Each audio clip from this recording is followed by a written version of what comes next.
হয় মুসাব্বিৰ আলী আহমেদৰ লগত যিটো ঘটনা হৈছে অতিকৈ নিন্দনীয় আৰু গৰিহণাৰ যোগ্য কিয়নো যোৱা কিছুদিন আগত বুয়াপুৰ্তিত যেনেদৰে বিজেপি নেতা হাবিব মোহাম্মদ চৌধুৰীয়ে সংবাদ মাধ্যমৰ জৰিয়তে অশালীন মন্তব্য দিছে তাৰ পৰিৱৰ্তে গৈ মুসাব্বিৰ আলী আহমেদে তাত গণতান্ত্ৰিক প্ৰক্ৰিয়াৰে প্ৰতিবাদ কৰি সংবাদ মাধ্যমৰ জৰিয়তে কথাখিনি উপস্থাপন কৰিছে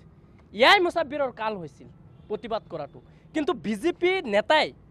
বিভিন্ন ধৰণৰ মানুহক লগাই তেওঁৰ ওপৰত এফআইআৰ দিছিলে কিন্তু এটা এফআইআৰও ৰুজু কৰা নাই কিন্তু পূৰ্ব পৰিকল্পিতভাৱে উদ্দেশ্য প্ৰণোদিতভাৱে ষড়যন্ত্ৰমূলকভাৱে বেলেগ এটা কেছত মুসাব্বিৰক সংযুক্ত কৰাই মুসাব্বিৰক কালি জেলত প্ৰেৰণ কৰিছে আৰু কেছটো পঞ্জীয়ন কৰিছে গতিকে অতিকৈ নিন্দনীয় আৰু গৰিহণাৰ যোগ্য আৰু আমাৰ মুসাব্বিৰৰ প্ৰতি আমাৰ আৰু ভাৰতীয় আইনৰ প্ৰতি আমাৰ আস্থা আৰু বিশ্বাস আছে সেই আইনৰ প্ৰতি আস্থা আৰু বিশ্বাসৰ কাৰণে মুসাব্বিৰ জেলৰ পৰা ওলাই আহিছে এই জয়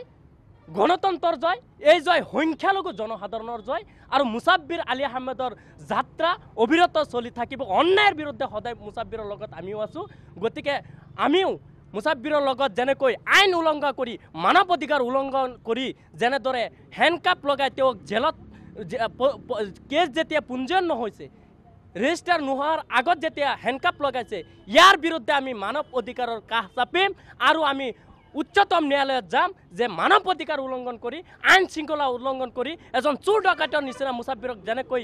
হেণ্ডকাপ লগাইছে তাৰ বিৰুদ্ধে আমি জিলাই জিলাই প্ৰতিবাদ কৰিম আৰু উচ্চতম ন্যায়ালয়ৰ দ্বাৰস্থ হ'ম